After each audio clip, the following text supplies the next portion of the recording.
প্রিয় শিক্ষার্থী ভাই বোনেরা, আসসালামু আলাইকুম। জাতীয় বিশ্ববিদ্যালয় থেকে উদ্ভিদ বিজ্ঞান বিভাগে যারা সম্মান দ্বিতীয় বর্ষে অধ্যয়ন করছো, আজকের ভিডিওটি তাদের জন্য। ট্যাক্সোনমি বলে তোমাদের একটা সাবজেক্ট আছে। তো আমার আশেপাশে যারা আছো তারা বিভিন্ন সময় আমাকে নক করো যে ভাইয়া আমরা ক্লাসিফিকেশনটা খুব ভালো বুঝি না বা পারি না। তো তোমাদের জন্য গুরুত্বপূর্ণ একটি ক্লাসিফিকেশন সেটা হচ্ছে কনক্রুইস্টের শ্রেণীবিন্যাস। তো এটা নিয়ে অনেকের সমস্যা এবং এটা এবছর পরীক্ষার জন্য খুবই গুরুত্বপূর্ণ। তো অনেকেই নক করছো, তোমাদের অনুরোধে আমি আজকে খুব সহজে কিভাবে এই শ্রেণীবিন্যাসটা মুখস্থ করা যায় এবং পরীক্ষার খাতায় ডেলিভারি দেওয়া যায় এটা নিয়ে তোমাদের সাথে আলোচনা করব। পুরো ভিডিওটি খুব ভালো করে দেখো। আচ্ছা, তাহলে প্রথমে আমরা দেখি আমেরিকান বোটানিস্ট আর্থার জন কনক্রিস্ট তিনি 1981 সালে পৃথিবীর সমস্ত আবৃতবীজী উদ্ভিদকে একটি ডিভিশন বা বিভাগের মধ্যে অন্তর্ভুক্ত করেন। আবৃতবীজী বা অ্যাঞ্জিওস্পার্ম সম্পর্কে আমরা কিন্তু সকলেই জানি। আবৃতবীজী উদ্ভিদ কারা?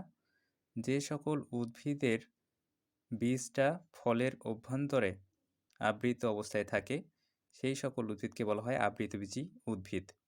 তো এই আবৃতবীজী উদ্ভিদের যে ডিভিশন বা বিভাগ তিনি তার নাম দেন ম্যাগনোলিওফাইটা। ম্যাগনোলিওফাইটা একটু ভেঙে ভেঙে পড়লে তোমাদের সুবিধা হবে। তো এই যে শেষে দেখতে পাচ্ছ লাল কালি দিয়ে লেখা আছে ফাইটা, এই ফাইটা যে শব্দের সাথে যুক্ত থাকুক বোটানি পড়তে গেলে তোমরা বুঝে নিবা এটা হচ্ছে একটা ডিভিশন বা বিভাগ। তো এই বিভাগটাকে দুইটা ক্লাসে ভাগ করা হয়েছে। দেখো, ক্লাস 1 এবং ক্লাস 2। তো এই যে ক্লাসটা করা হয়েছে কিসের ভিত্তিতে? ক্লাসটা করা হয়েছে বীজপত্রের ভিত্তিতে। একটা বীজের মধ্যে কয়টা বীজপত্র আছে সেই বীজপত্র অনুসারে এই যে দুইটা ক্লাসে ভাগ করা হয়েছে এদেরকে। তো যে সকল বীজের বীজপত্র দুইটা তাদেরকে দ্বিবীজপত্রী উদ্ভিদ বলে। আমরা কিন্তু জানি সেটাকে কি বলা হয়, ডাইকটিলিডন বা দ্বিবীজপত্রী। আর যাদের বীজপত্র একটি তাদেরকে বলা হয় একবীজপত্রী বা মনোকটিলিডন, এবং এটাকে রাখা হয়েছে একটা শ্রেণীতে। তো যেটা হচ্ছে দ্বিবীজপত্রী উদ্ভিদ, তো দ্বিবীজপত্রী উদ্ভিদের যে ক্লাস সেই ক্লাসের নাম হচ্ছে ম্যাগনোলিওপসিডা। ম্যাগনোলিওপসিডা একটু খেয়াল করে দেখো, এই যে ম্যাগনোর কথাটা বলছি, ম্যাগনো মনে রাখার স্বার্থে এই ম্যাগনোটাকে এনটাকে সামনে দিবা আর জিটাকে পরে দিবা, হয়ে গেল ম্যাঙ্গো। তো ম্যাঙ্গো মানে কি? আম। তো আম গাছের মধ্যে আম গাছ কি একবীজপত্রী না দ্বিবীজপত্রী? অবশ্যই দ্বিবীজপত্রী।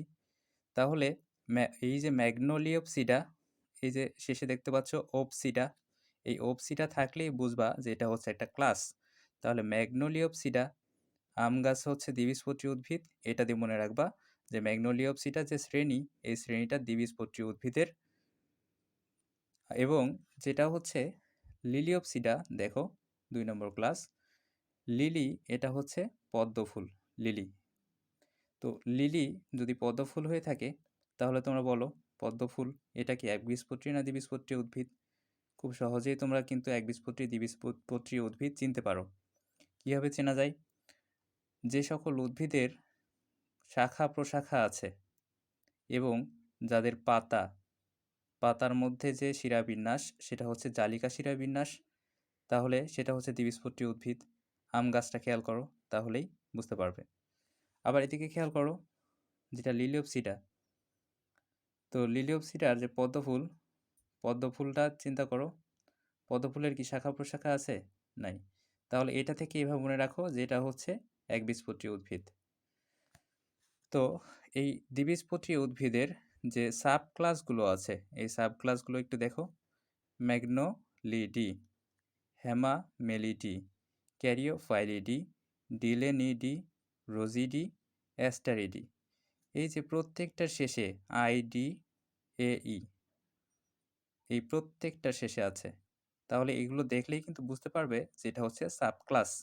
এদিকেও ঠিক তাই, দেখো অ্যালিসম্যাটিডি, অ্যারিসাইডি, কমেলিনিডি, জিঞ্জিবারিডি, লিডিডি।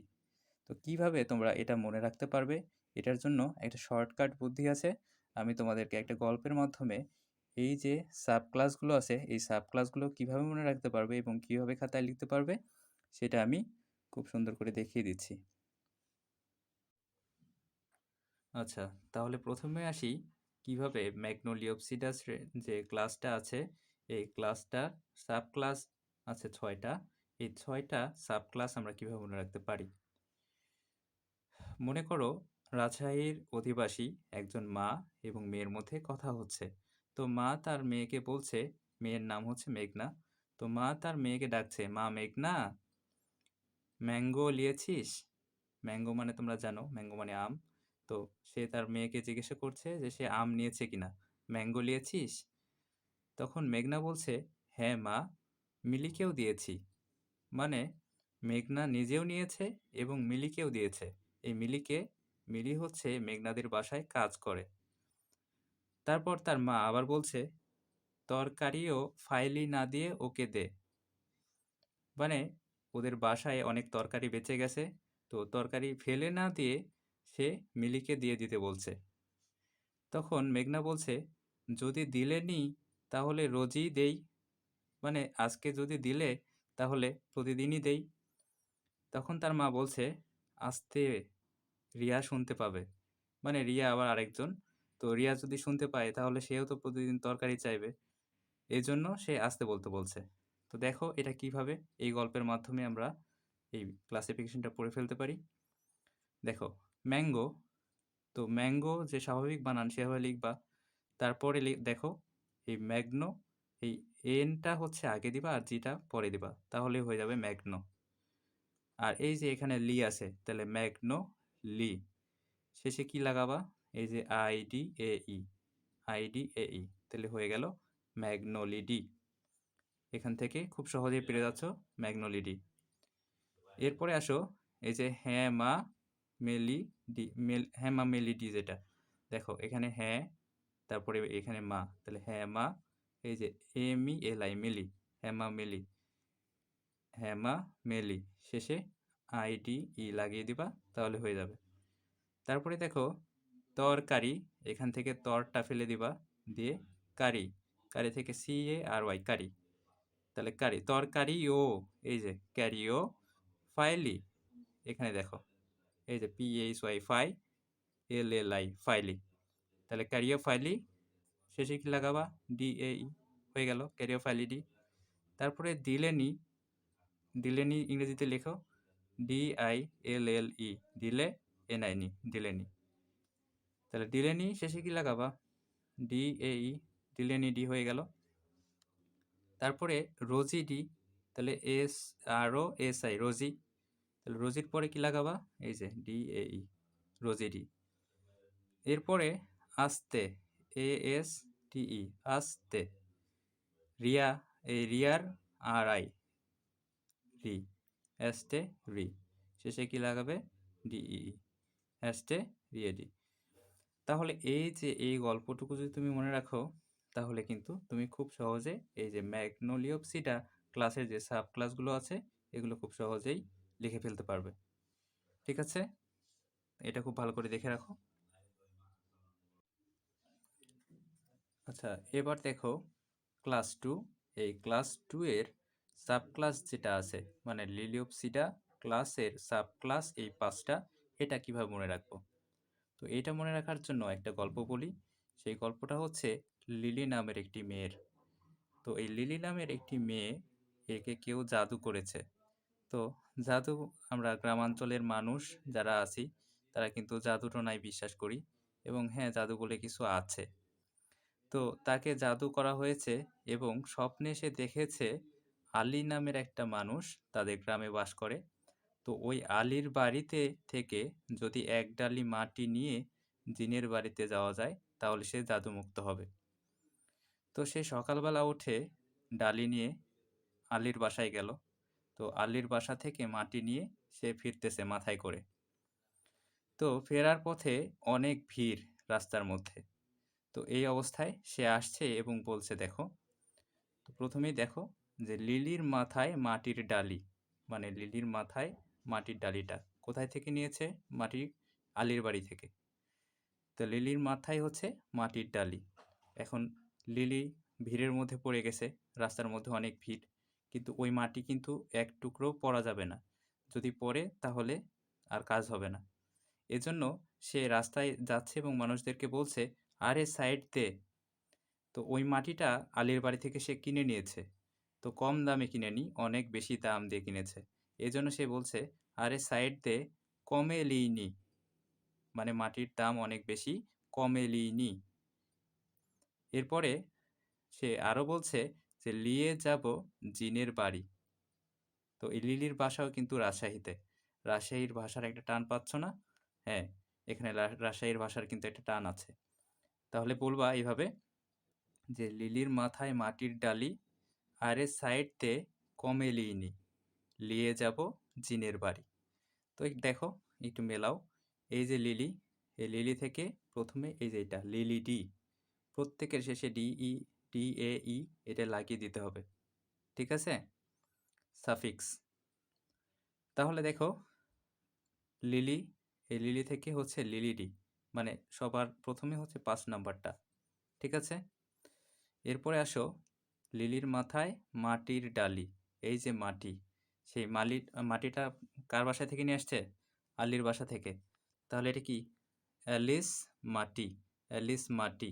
শেষে কি লাগাবা? অ্যালিস মাটি, DAE, অ্যালিস মাটি ডি। ঠিক আছে? আচ্ছা। এরপরে আসো আরে সাইড দে। দেখো, আরে। ইংরেজিতে লেখো আরে, ARE, আরে। এরপরে সাইড দে, SID, সাইড। ঠিক আছে? তাহলে এটা থেকে কি আসছে? এই দেখো এদিকে। আরে সাইড ডে, DAE। তাহলে হলো অ্যারি সাইডি, অ্যারি সাইডি। ঠিক আছে? এবার আসো কমে লিনি, কমে লিনি। কমে ইংরেজিতে বানান করো COMME, কমে। Linyi, LINI, Linyi. এই দেখো, কমে লিনি। শেষে লাগাবা হচ্ছে DAE। আচ্ছা, লিয়ে কোথায় যেন যাবে? লিয়ে যাবে হচ্ছে জিনের বাড়ি। তাহলে জিনের বাড়ি কোথায়? এই যে জিন, জিন থেকে আসছে হচ্ছে জিনজি। এবং জিনের বাড়ি, এই যে বাড়ি, বাড়ি থেকে বাড়িডি। তাহলে জিনের বাড়ি হচ্ছে জিনজি বাড়িডি। ঠিক আছে?